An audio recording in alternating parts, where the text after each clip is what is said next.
Hello, my name is Jeff Williams, and I'm a lifelong baseball fan.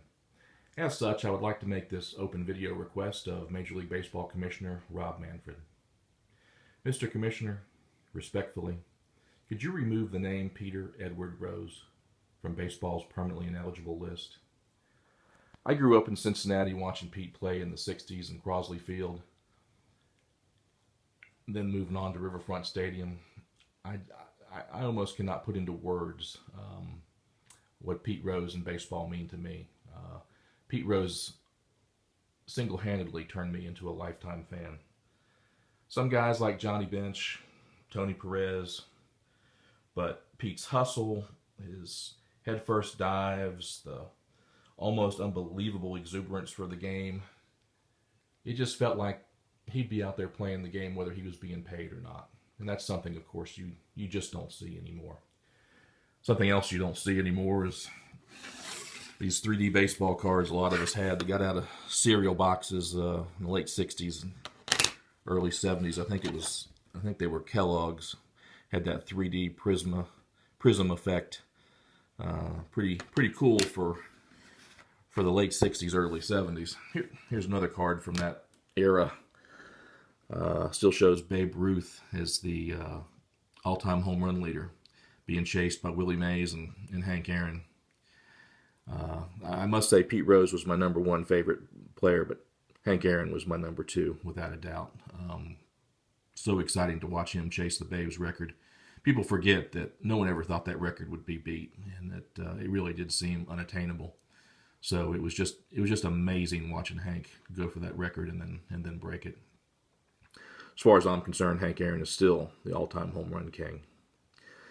These guys made a lot of young boys lifetime baseball fans. So did this guy. A little bit before my time, but Mickey Mantle. People still tell their Mantle stories to this day. But for me, the gentleman who made me, as I say, a lifetime baseball fan was this guy. 1963 Rookie of the Year, Peter Edward Rose.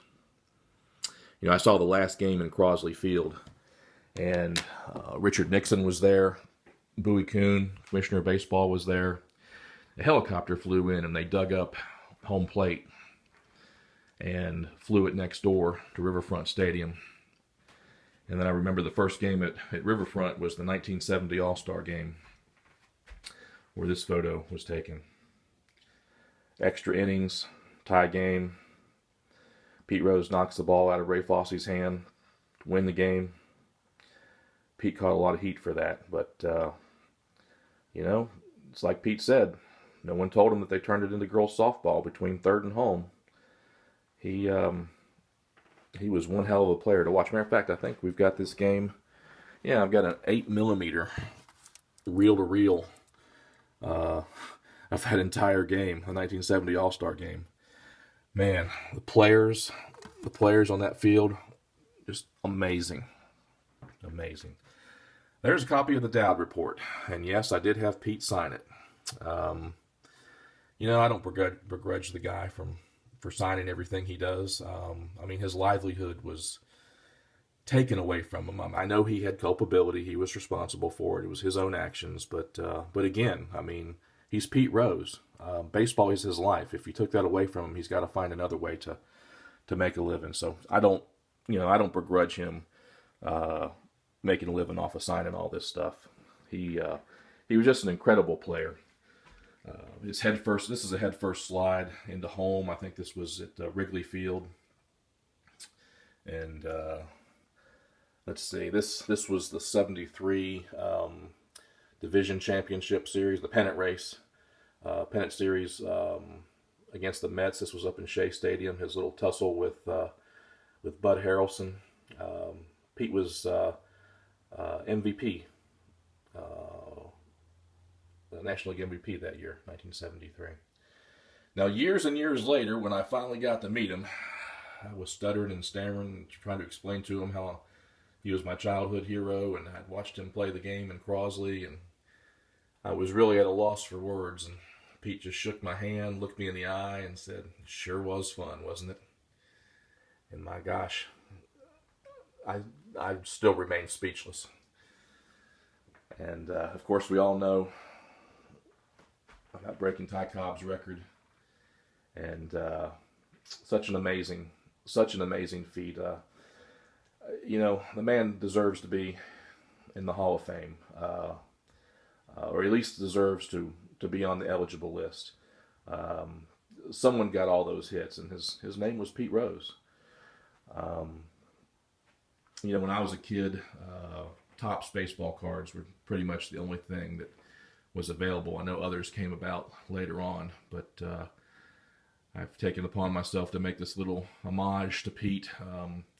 It's all Topps baseball cards all the way, starting with his 63 rookie, and then 63 rookie of the year, all the way down to player manager for the Reds. Mr. Manfred, it's been time. It's been long enough. And I would ask you to consider, sir, if Major League Baseball truly intended, at its inception, if they truly intended for players on the permanently ineligible list to never again be a part of the game, why would they have also included the clause about being eligible to reapply after 1 year?